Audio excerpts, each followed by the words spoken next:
business. So this video is very near and dear to my heart because if I was not able to go and get to six figures per year back in early 2016, I would probably still be at my job. I would be doing a 45-minute to an hour long commute every single morning. I would have never been able to travel 13 times in a year like I did last year, and I would not have the life quality or free time that I have now, right? So this video is very, very, very important. And for some people, growing your business to a six-figure level can be the most impactful journey or decision you probably make. Let's be honest, okay? So I want to kind of teach you the key steps to hitting $100,000 or more in annual revenue, whether you're starting from scratch or you're scaling up your business. And this system is based on what's worked for my students and for myself. So let's kind of break this down into some simple, repeatable actions. Now, also, if you ever want some help either starting or growing your bookkeeping business, our mentorship program is also open for enrollment. So you can click the link down in the description below to learn more about that and see if we can help you. Okay. So it's going to have you book a call. You're going to go and watch some resources to kind of get an understanding of the program. We're going to go and talk through like what's the best course of action for you. We'll talk about the pricing, we'll talk about the structure, and we'll talk about moving forward next steps. Okay. So I'd love to see you on the call. So attacking this video. So step number one, choose a high value niche. Now, not all clients are created equal. Okay. So, what I would really be encouraged and focused on is choosing niches that have consistent monthly needs. Now, here's an interesting thing, right? When you're starting out, I don't necessarily say that you need to choose one main niche. Like some people are like, okay, I want to do cannabis, or I only want to do construction. I would leave it where it's like it's giving you direction but not locking you into something unless you have taken on clients in that particular niche.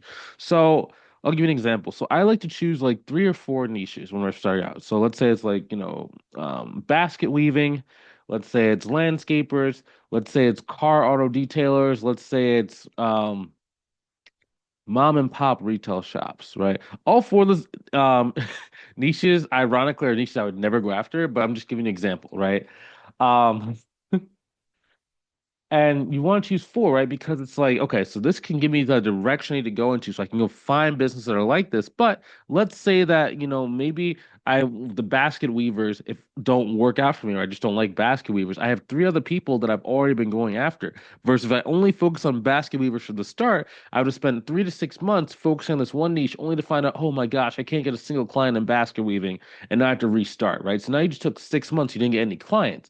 Versus if you have four niches and you spend these 6 months, it's very highly likely that you're going to get at least one client from those niches, and then you can start narrowing down even further, right? Now, one thing that's really, really important is that when you're picking a niche, you want it to be a niche that you either understand or are interested in understanding. Because if you already understand it, you're going to be able to go and like explode to the niche a lot faster. I'll give you an example. So one of my students' name is Eduardo, right?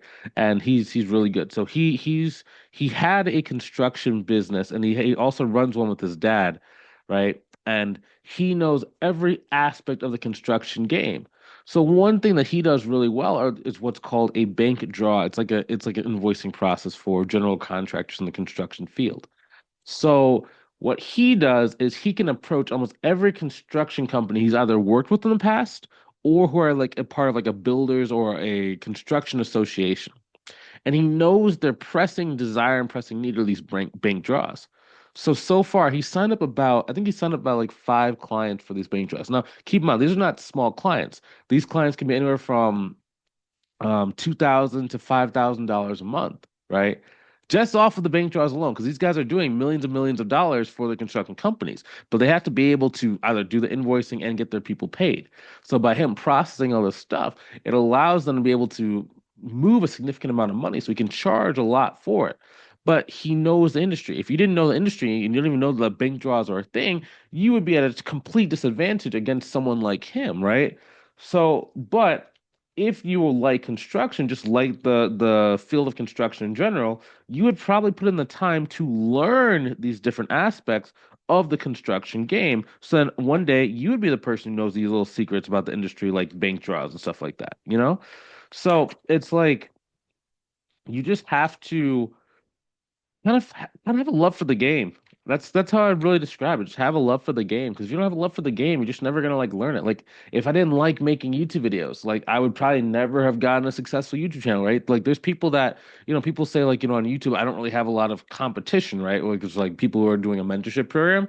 It's not that I wouldn't necessarily have competition, just most people don't like YouTube enough to make enough videos for you to ever even find out about them, right? So I just make so many videos that no one else can find my competitors, right? So they don't even exist technically.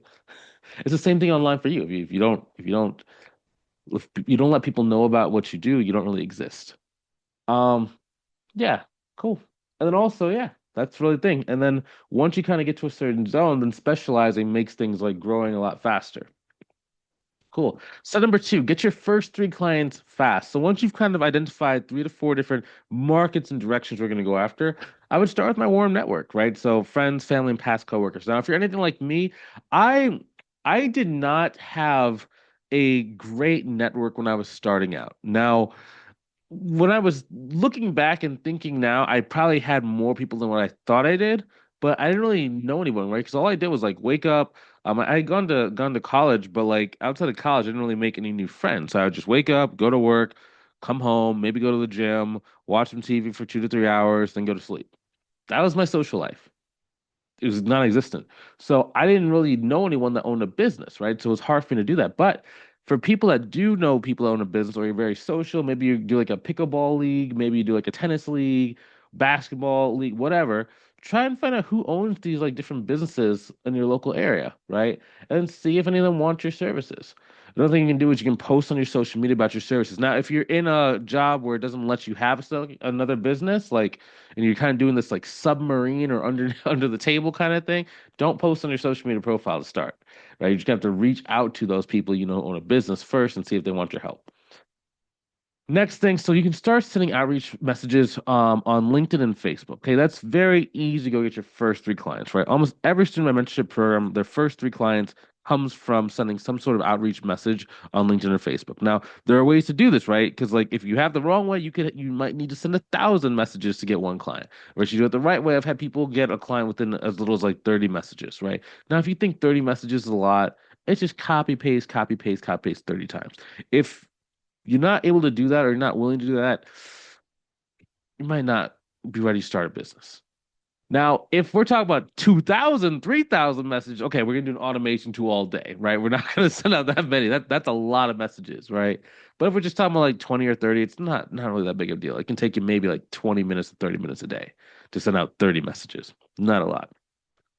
Now, when you're doing your messaging, I would offer a free consultation call just to build some trust. Now, in the old days, you'd see like financial advisors or tax professionals saying a free consultation. And then people be like, "Oh my gosh, that's amazing. Okay, I want to learn this free information, this free consultation, right?" However, now with the internet age, there's so much information flowing. A consultation call is not a big deal to most business owners. All most people hear when they hear a consultation call is like sell, I'm trying to sell you something. So it's like it's not really adding as much value as what most people think it is, right? So don't if you're one of those people who's like a little bit more old school, and you're like, okay, this free consultation call is my ticket to fame. Everyone's gonna want that. No, it's not gonna work the way you think that it will. It's more of nowadays, if someone already basically wants to work with you, then a consultation call is just more about like structuring how you guys are going to be working together. It's not going to be like this like sales thing that's going to save your business and save your life. Okay? That's the biggest thing I can kind of say. I wish I had known that when I first got started, right? I just didn't know this stuff. And that's why I'm making these videos for you, so you don't have to make those mistakes I did. And trust me, I made a lot of mistakes, a lot of mistakes.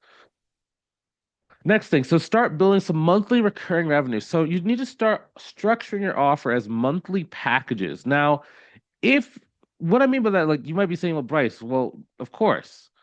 However, most of the times when you're getting your first couple clients, most of those clients will be needing cleanups. So some of them, 50% of people that need a cleanup, they will want to do monthly services. 50% of people, they're kind of like in between. Like they might want to do monthly services, they might not, right? So in some cases, your first couple clients might be cleanups. They might not be monthly clients, right? So as soon as possible, you need to start figuring out a way to extend those contracts and extend those cleanups to get monthly clients on average. Now, in the beginning, if it's just you doing the work and you have a very finite number of hours, I would avoid doing hourly rates. However, if you're in our program, I kind of give you slightly more nuanced advice than that. It really depends on your time and who's actually doing the work, right? If you have someone who is in like India who is charging you $5 to $10 an hour to do accounting work for you, and you know you can go and charge 60, 80, 90, 200, $300 for that same hour of work, it might make sense to go hourly. But it's not always like that. You might have someone in America that's doing the work. And you can't get that arbitrage, that little that extra value between the price that you're paying them and the price that you're charging your clients, right? Let's say it's an American person, you're only able to get them to they'll take like $45 per hour, let's say for example. And if you're only able to bill out at $6 per hour, it might not really make that much sense if you only have 3 hours worth of work per month, right? So then you would want to charge monthly on that, like smaller clients. Next thing, including a cleanup or catch up as an onboarding option. Now, I like this and we just kind of talked about it a little bit, but I just want to make sure that like if I do offer a cleanup, like there's some option to do a monthly service thereafter. Now, if you can get this monthly recurring revenue, it makes everything easier. Our students on average will hit six figures. Like we've seen people do it with like, 10 to 15. It's really on average about 10 to 15 clients, right? Worst case scenario should be 20 clients. Best case scenario I've ever seen is like one is half a client. Okay. One of our students, he had a 20K per month client. And that's not even the highest clients our students have had, but the when I talk publicly, I like to talk averages. I don't like to talk about like the outliers, if that kind of makes sense, right? So I don't want to talk about the guy who did $752,000 in a year, the guy who did $680,000 in a year, right? Because for you watching and you're talking about starting a business, you're probably not going to hit $680,000 per year in your first year. I'm not trying to kill your dreams. I'm just kind of talking about like just the averages. Next thing, pricing for profit. Okay, so our minimum monthly rate is about $500 per month. $500 per month. Okay. You want to raise your price from the start. Now, if you're a person where it's like, okay, I'm really nervous. I don't know if people are gonna want to work with me. I don't have a lot of experience. Okay, you can maybe start a little bit lower than just kind of like raise your price as your confidence grows. But don't think that you have to keep your price low in the beginning because you have no experience. The pricing is more of a reflection of you than a reflection of them. Okay. And the reason why I say it is because if you can command enough respect, people are willing to pay you whatever you want. But if you're not confident in the price that you're choosing, or they're confident in like the prices that you say, it's going to cause people not to want to pay you the price you're asking. And that's when it gets really hard to charge the prices that you ask for, and everyone seems to say your price is too high. It's just they're not respecting you to that degree to pay you those prices that you're asking for. Right? But as soon as we kind of like fix how we think about ourselves, people really change how they respond to us. Okay? Cool. Next thing, stay consistent with marketing. Success equals doing the right things consistently, even when you don't see results. When I first started making this YouTube channel, right, for mentorship programs, the first month and a half, I didn't get any clients from it. Now, if I'm grateful that, I wasn't just starting the biz, right? I'd already been in doing the mentorship program for I think 2 or 3 years before I started my YouTube channel. So I didn't really necessarily need the results to come right away. But if this was me when I was starting out in 2015, I would have been panicking. Oh my gosh, I didn't get a client. Did all this work, but I didn't get a client. Oh my gosh, it must not work. It must not work, right? And I would have stopped.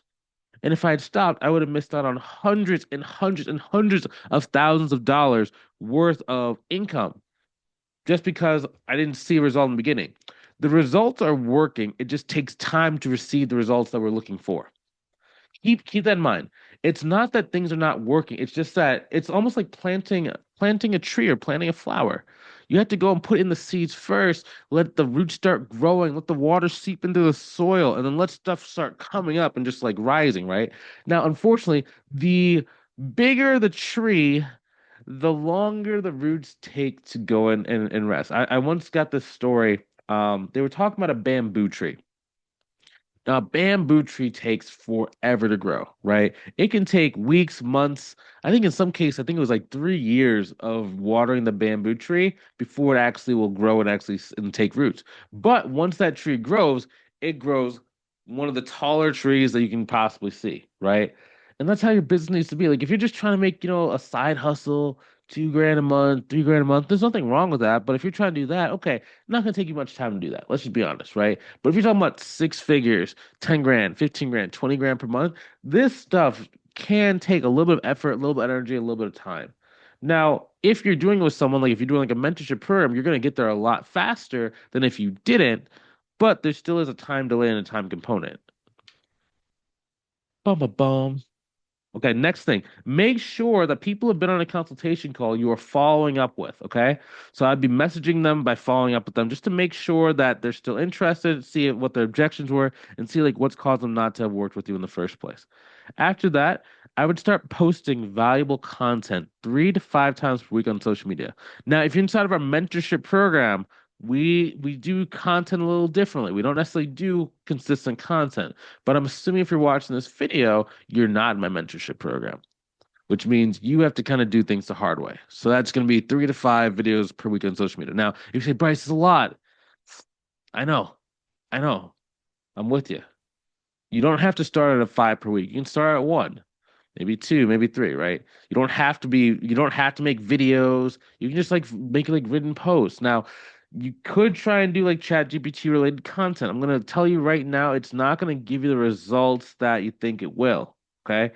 You need to learn the skill set of writing posts, of if you want to do videos, of making videos before your videos can be good and before you can start using AI to kind of organize things, right? Because the AI will give you an organization or a pattern of words on the paper, but it's not going to have the human element of your stories, your life experience, your experience in general, your clients who you've helped, right? So you have to be able to add that human element or that experience, that life experience element to the AI writing in order for it to actually take off and be, successful.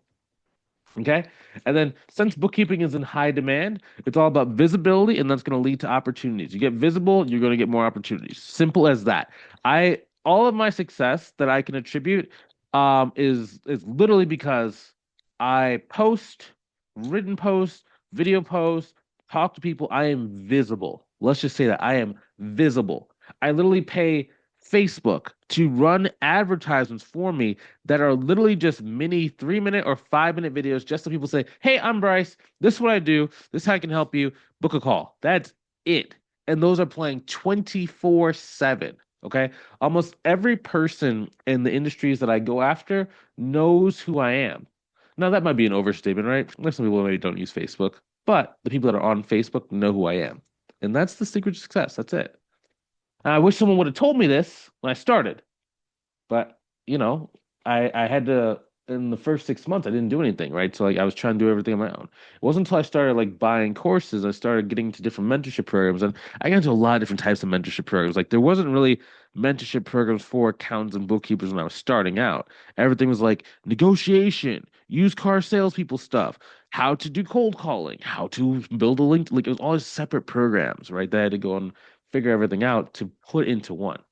Okay. I'll give you an example. So one of our students, her name is Eileen. She had 6 figures in 11 months. So she started with no experience like in business. She just had determination. Now she focused on one niche. So for her niche, it was online coaches. Now knowing what I know now, I probably would not recommend online coaches to start, but in her case, she did. So she messaged a certain amount of people per day and posted weekly tips. Now she closed her first deal. She closed $2,000 in MRR. That's monthly recurring revenue within 60 days, and she scaled from there. So it took her 60 days to go get like, to go start getting her clientele up, right? Some people be like, it took 60 days to get to $2,000 a month. And like, if you just all you see is social media highlights and you just see like these like random gurus and stuff saying you're gonna make 6 figures in 30 days, that doesn't seem like a lot. But when you actually get down to like the real under the hood actual industry information, $2,000 a monthly recurring revenue is $24,000 per year. If you can do it within 60 days, that's amazing. 20 years ago, people used to talk about in business the first year, all they would expect to make is like $29,000 in a year, right? So if you can do it within 60 days, you're way ahead of the game. Way ahead of the game. Right? And then it's the run rate, right? So once she got there, she knew what to do and she kept repeating it. That's how she hit 6 figures. It only took her 11 months to do so. Okay. So remember, you don't need to be perfect, just consistent. Stick to one niche, one message, one offer. Track your numbers weekly. Like how many calls booked do you have? How many clients closed? How much revenue earned? And then if Eileen can do it, so can you. Okay. Now, if you ever want some help growing your business, like maybe you've been trying to grow for a while, it's just not quite going, or maybe you've been thinking about starting your business and you have like dreams and aspirations to be able to leave your job, but it's far away. It feels like there's so much stuff you have to learn. It feels like there's just so much stuff you don't know. I'm here to help you. Okay. Click the link inside the description, either above, below the video. Let's book a call. Let's see if I can help you inside of our mentorship program. Okay. That's what I'm here for. That's the only reason I'm on this YouTube channel. The only reason you see me on the internet right now is to help you.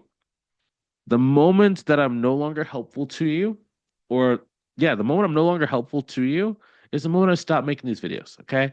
But I believe so much in your journey that I'm willing to do this. Sometimes I do videos on vacation. Sometimes I do videos, well, like on the weekend, right? Because I want you to succeed. I want you to succeed almost as bad as if like you were my child, right? And I know I don't know you. Maybe I don't know you. Maybe we've never talked, maybe we've never spoken, but I believe in your journey and I'm always watching from afar, okay? So if you ever want some help, you want some more close relationship, you want to be able to go and get to the result faster, click the link inside the description, book the call. I'd love to see if I can help you in our mentorship program, okay? I'll talk to you soon. Have a good rest of your day.